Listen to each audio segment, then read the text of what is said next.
Sejam bem-vindos, juristas refinados. Rodrigo Correia aqui. Estamos no Direito Talks e hoje falaremos um pouquinho sobre inscrição nos quadros da Ordem dos Advogados do Brasil, idoneidade moral e Lei Maria da Penha. Pessoal, estamos em agosto e agosto é o mês que nós comemoramos a advocacia e comemoramos também aí o combate à violência doméstica e familiar contra a mulher. Comemoramos a advocacia porque no dia 11 de agosto de 1827 foram criados os dois primeiros cursos de direito no Brasil. E comemoramos aí, o combate à violência doméstica e familiar contra a mulher, porque no dia 7 de agosto de 1996 foi criada a Lei Maria da Penha. Tá, mas qual é a ideia desse vídeo?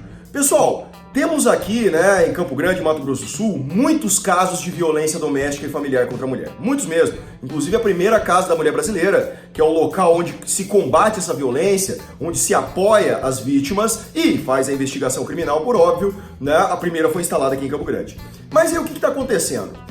Alguns alguns bacharéis em direito, já que foram aprovados no exame de ordem, por vezes respondem aí inquéritos ou até ações penais por incurso em alguma penalidade abarcada aí pela Lei Maria da Penha. E o que acontece? O Conselho Federal da Ordem dos Advogados do Brasil editou uma súmula de número 9 de 2019, que diz o seguinte, eu vou dar uma coladinha aqui e vai aparecer na tela. Olha o que diz a súmula. Requisito para inscrição nos quadros da Ordem dos Advogados do Brasil, idoneidade moral. A prática da violência contra a mulher, assim definida na Convenção Interamericana para prevenir, punir e erradicar a violência contra a mulher, Convenção de Belém do Pará, em 94, constitui fator apto a demonstrar a ausência de idoneidade moral para inscrição de bacharel de direito nos quadros da OAB, independentemente da instância criminal, assegurado ao Conselho Seccional análise de cada caso.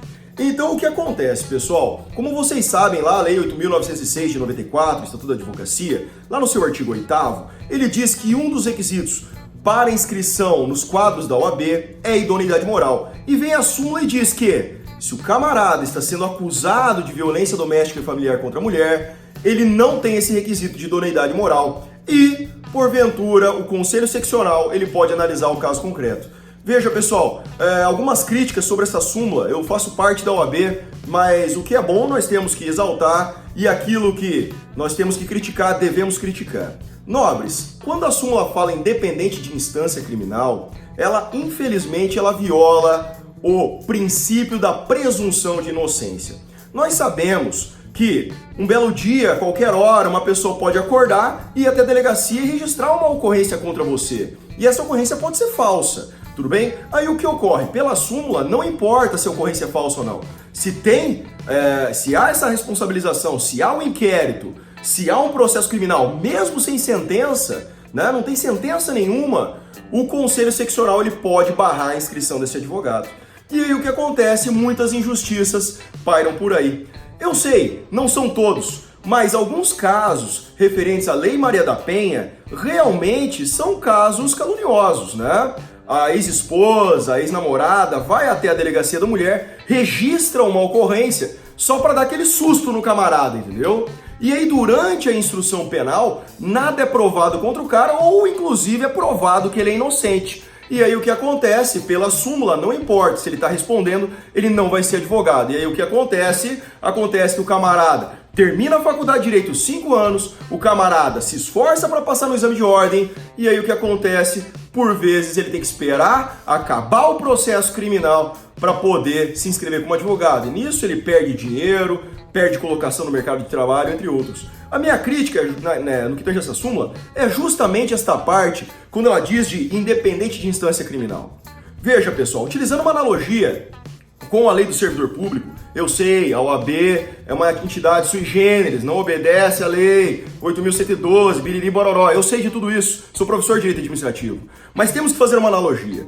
Quando um servidor da administração pública federal está sendo acusado de um crime e há uma absolvição criminal por negativa de autoria ou porque o fato não existiu, o que acontece? Essa decisão, ela vincula a administração pública e esse servidor não pode ser punido. Então veja, em que pese as instâncias administrativa e criminal serem independentes, temos uma previsão, tudo bem, na Lei 8.112, de que em caso de absolvição de negativa de autoria, ou seja, não foi o camarada que fez o fato, ou inexistência do fato delituoso, ou seja, o fato não existiu, foi uma invenção da cabeça da vítima, o camarada ele tem que ser absolvido na instância administrativa. Então o que acontece? Pode ocorrer, através dessa súmula, várias injustiças. O camarada está respondendo e prova que é inocente. Ele é absolvido, como diz lá o Código de Processo Penal, lá no artigo 386, inciso 1 ou inciso 4, ele é absolvido quando está provada a inexistência do fato ou está provado que o réu não concorreu para a infração, ou seja, negativa de autoria e inexistência do fato delituoso. O camarada, até sair a sentença, ele fica travado para o exercício da advocacia. Então, pessoal, essa é minha crítica no que tange a súmula. Temos que combater a violência doméstica e familiar contra a mulher. Eu não abro mão disso, mas nós sabemos que algumas vítimas ou supostas vítimas estão ali só para tumultuar a vida do ex-companheiro, do ex-namorado.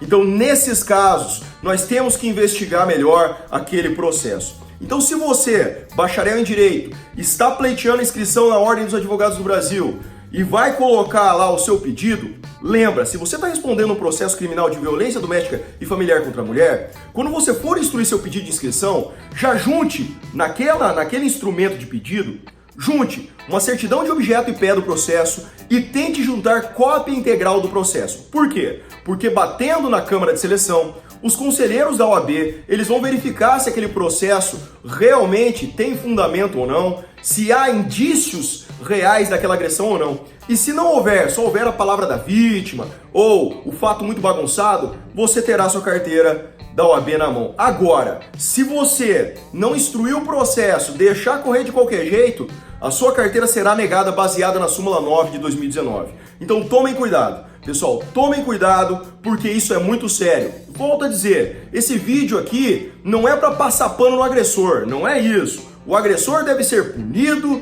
nos termos da lei, mas temos que respeitar o princípio da presunção de inocência previsto na Constituição Federal. Tudo bem, pessoal? Esse foi mais um Direito Talks. Para qualquer problemática que você tenha sobre o direito, deixa no comentário, manda um direct para nós aí, que nós vamos fazer um vídeo esclarecendo sua dúvida. Beleza? Não esqueça de compartilhar, dar um like, assinar o canal e tudo isso aí para continuarmos com esses vídeos. Muito obrigado e até a próxima!